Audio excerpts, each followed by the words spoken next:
Kati. I want to share a little bit of my journey here in Japan. It was September 2019 when I left the Philippines and landed here in Japan.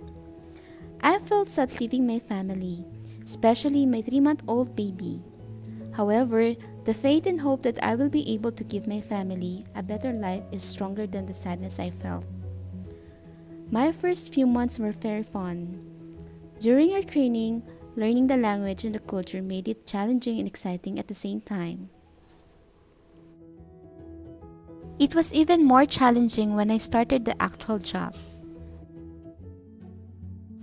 There were times I was discouraged because I felt like I am not really good at the work that I do. The pressure at work affected me somehow, but the thought of giving up never came across my mind. I continued learning every day. With the help of prayer and encouragement from my family, I became stronger and better at work. Until such time, everything became routinary, from waking up, going to work, and doing kaimono, etc. At times, I would feel sad missing my family back home. I would go fishing and a little bit of drinking to somehow ease that sadness. Karaoke is another outlet that I really enjoyed. I also enjoyed going to the park, especially when sakura is all over. I enjoyed winter when I went to Hiroshima and did ice skating and enjoyed my first snow experience. Life here in Japan is not easy. There will always be challenges at work, conflict with housemates, plus loneliness because you're far from your loved ones. Petty fights with your partner due to lack of communication and a lot more. There are things are just part of my journey. No matter what, I will never give up. I still have 2 years to go and I will surely make those remaining years fun and memorable. I will surely bring home a lot of memories. I will share to my kids when I get home. This is Happy Smilers, Ronald from Hiroshima. Dear Ate Kathy, I would like to share my story of how I met Smiles Remittance. Last 2018, I totally moved in Okinawa, Japan with my mother. I am quarter Japanese and I am in charge to support my younger brother, and I don't have any idea how to send money in the Philippines. So I use the JP Post Bank. However, it is very expensive. 65,000 yen takes 4,000 service fee plus $3 charged in the Philippines. Then they got their money after 1 week. I was so disappointed and I was thinking and searching to find another way. Suddenly, I met some Filipino and they introduced me their church. I asked them how they send money in the Philippines, and 3 of them said that they are using Smiles. So I downloaded it as soon as possible. After a couple of days, I got a letter. When I opened it, boom! It's the Smile Remittance card. By that time, I am excited to use it. In my first remittance, I sent money around 41,000 yen and I paid only 1,300 service fee, and the rate is 0.4821. I was so happy that day because it's just a minute they received the money. Imagine my first remittance through bank. It's 1 week versus 1 minute. 2019 since I use Smiles until this year 2021, and I have 3 cards now. I lent one to my sister. Having a quality of service, high rate, cheap service fee, and instant remittance, I can support my younger brother's educational fund well. I can give my present to my relatives and friends too. From the day I knew about Smiles, I didn't find or bet in any other remittances. I stick on Smiles and never doubt about their service and the quality that they are giving to me and for my family in the Philippines. To my fellow Filipino, thank you for your time. I hope I inspire you to my Smile story. Thank you.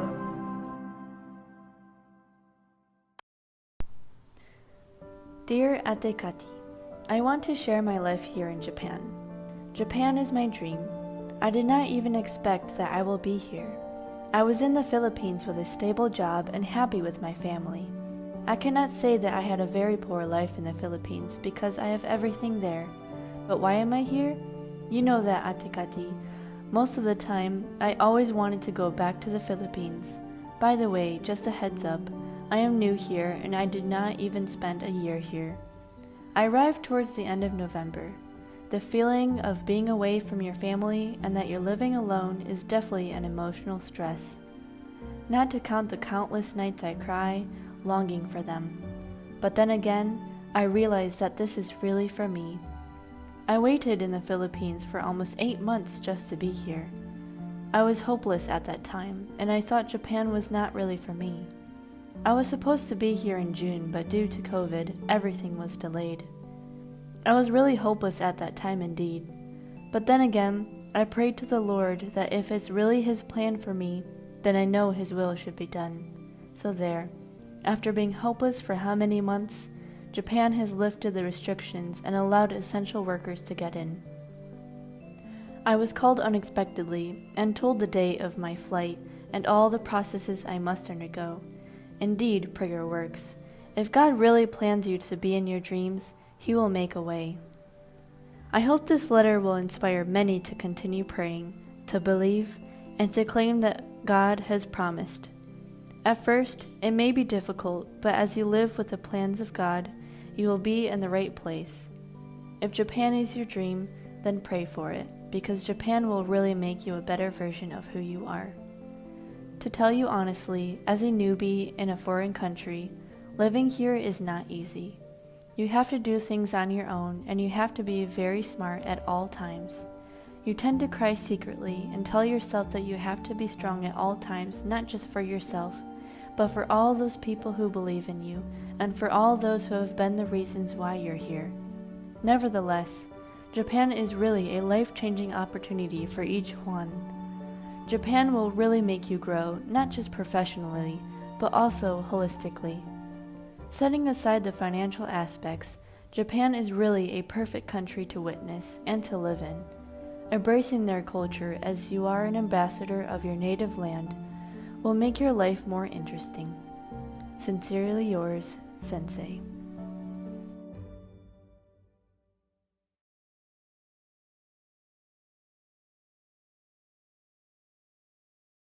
Dear Ate Kati, ako po si Renalyn Tanikawa from Aichiken. Sumali po ako sa Smile Spring Promo at tuwang-tuwa po ako na ako po ang nanalo. Ang saya ko po dahil ang dami ko pong natulungan at napasaya sa prize na nakuha ko. Sa tagal ko po sa Japan, ngayon lang po ako nakatanggap ng privilege na makasali at manalo sa mga promo at giveaways ng isang remittance company. Thankful po ako na nag-register and now solid member of Smiles. Sana hindi po kayo magsawang magbigay at mag-promo sa mga members. Salamat Smiles dahil madami po kayong napapasmile sa always high exchange rate with loyalty points. Muli, maraming salamat po. More power and God bless always Smiles. Highly recommended ko po talaga ang Smiles. High and honest exchange rate, low remittance fee. Ito po talaga ang pinakagusto ko. You earn loyalty points na wala po doon sa ibang remittance company. For my more than 5 years po dito sa Japan, ngayon lang po ako very na-satisfied sa isang remittance company. Ang hindi matatawarang customer service. Grabe, very satisfied po talaga ako. Very responsive at babait po ng mga staff. Kaya po yung mga hindi pa po naka-register, try na po. Wala pong mawawala, promise. Tulad ko po, nag-try lang po talaga ako and now I'm very satisfied. Hindi po pagpapalit ang Smiles. Marami pa po silang promo, kaya may chance pa po kayo. Hindi lang po ako. Actually, abangan nyo lang po sila every Friday. Tulad ko, nakakuha po ako ng hoodie. Tsaka po ng Tory Bird. Tory Bird at tsaka po points. Abangan nyo lang po sila every Friday sa live. Grabe Smiles, thank you so much po talaga.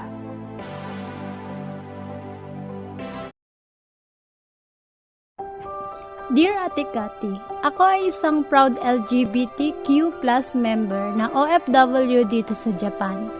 Ate Cathy, I want to take this opportunity to raise our flag and to prove that even LGBTQ+ member will excel in this society. Gusto ko rin po magpasalamat sa mga taong tumatanggap at hindi nagja-judge sa amin. Dahil sa panahon ngayon, mas naunawaan at natatanggap na kami. I want to greet all LGBTQ+ members out there. Happy Pride Month! Mabuhay tayong lahat! Hashtag Stop Hate, hashtag Spread Love, hashtag Our Love is Valid. Sana po mabasa nyo. Thank you, Ate Cathy.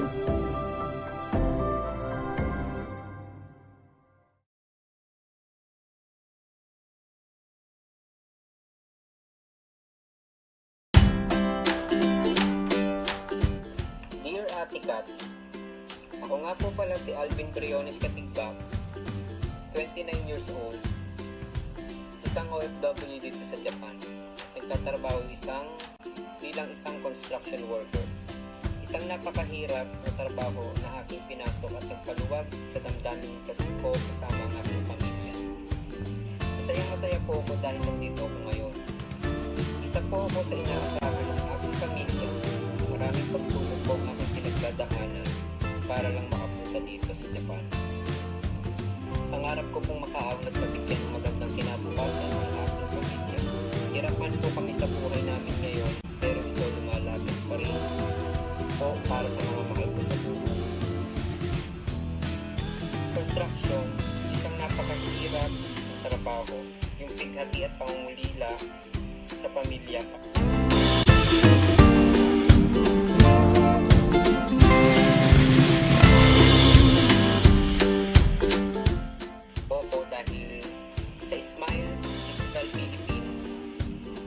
Dito ako napunta sa remittance na to. Maraming events at nag-aalis ng stress.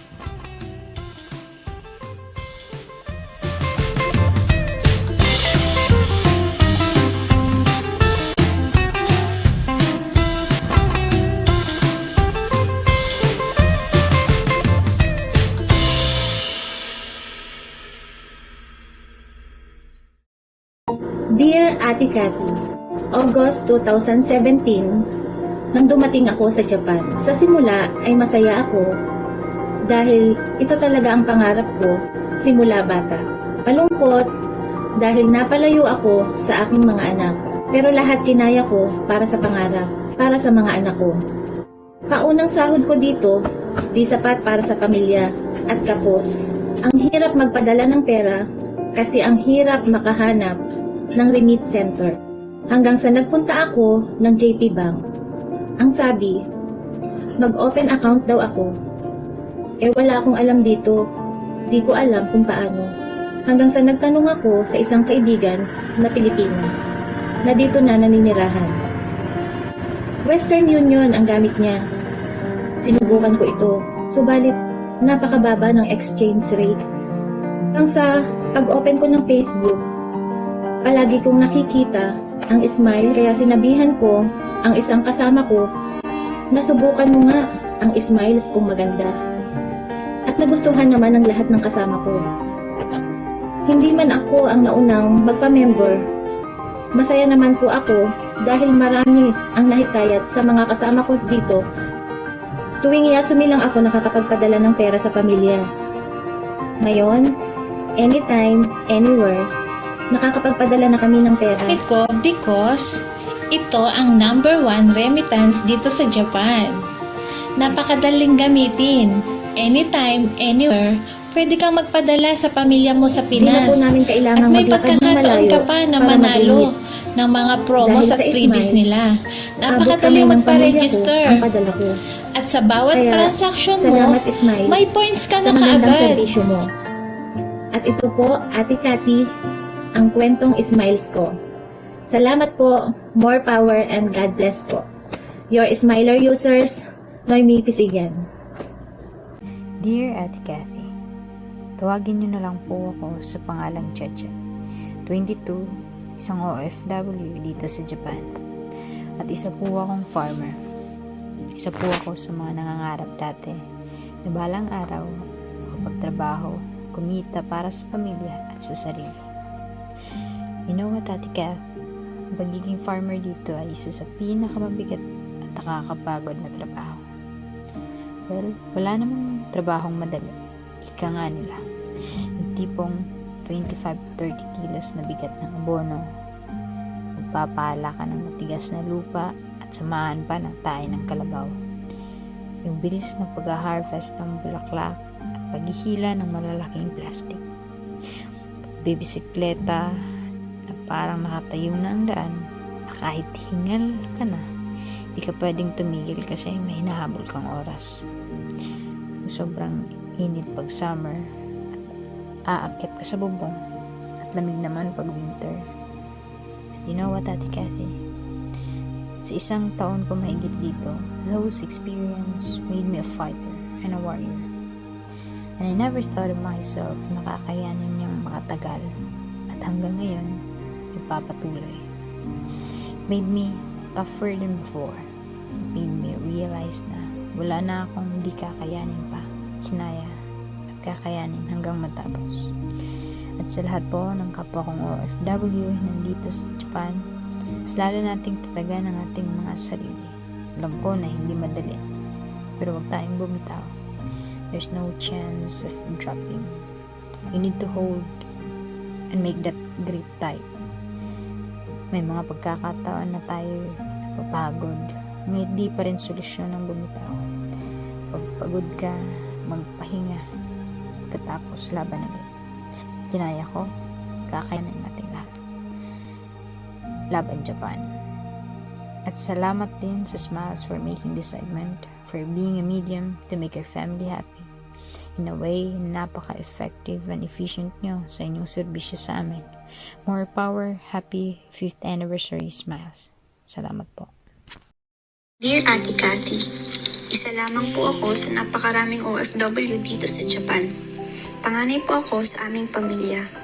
Nung nasa Pilipinas ako, ay gusto ko lamang kumita at makatulong sa aking pamilya sa Pinas. Kitang-kita ko ang hirap nila para mabigyan kami ng maayos na buhay. Gusto ko itong masuklian at kasabay ng maayos na pamumuhay ay nagkaroon ng pagsubok sa aming pamilya. 2020 ako nakarating sa Japan at tiniling ko talaga ito sa Diyos at nagdasal na kayo na ang bahala sa akin, tulungan niyo po ako, baka di ko kayanin. Nang makarating ako sa Japan, hindi ko akalain na ganito ang papasokin ko. Ang dating maghapon nakaupo, ngayon maghapon nakatayo. Ang dating ballpen at papel ang hawak, ngayon ay libo-libong pipe ang binumuhat at nilalangisan ko sa isang araw. Hindi ko alam kung paano ko ito kinakaya. Sahit kung wala pang 411, dagdagan pa ng homesick sa pamilya ko, friend ko, at sa mga hindi ko nakasanayang gawain, ang maglaba at magluto. Dito ko lang ito natutunan sa Japan. Kahit sobrang pagod ka na, maghapon, kailangan mo pa rin tumayo, gawin ang mga dapat gawin. Kaya talagang laban Japan. Dagdag pa ang pagbabike na makarating sa trabaho. Ilang paahon, bundok ang aking nilalakbay. Pakiramdam ko, pinaparasahan ako ng mundo. Pero mabait ang Diyos. Sa unti-unti kong pagtatagal sa Japan, nakatulong ako sa mga pagsubok sa aming pamilya. Mabigyan ko ng simpleng tricycle ang aking tatay. Nakatulong ako sa aking pangalawang kapatid na makarating sa Spain. Iilan lamang ito sa pinagpapasalamat ko sa Japan at sa Diyos. Papasalamat din ako sa Smile ang naging libangan ko tuwing Biyernes at Linggo ng gabi, lalo na ang serbisyong mataas na rate na napakalaking bagay sa bawat pisong kinikita ko dito sa Japan. Dagdagan pa ng murang remittance, convenient gamitin. Matagal ko nang pinag-iipan ang sumulat sa Dear Ate Cathy, pero nahihiya ako. Ngayon, naglakas ako ng loob para maka-inspire ng iba pang Pinoy na sumubok. Umalis akong comfort zone para mas makatulong sa pamilya. Habang buhay may pag-asa. Tibay ng loob at pananalig sa Diyos ang laging baon para kayanin lahat ng pagsubok ng buhay. Ito ang kwentong OFW ko. Nagmamahal, Edna Marie.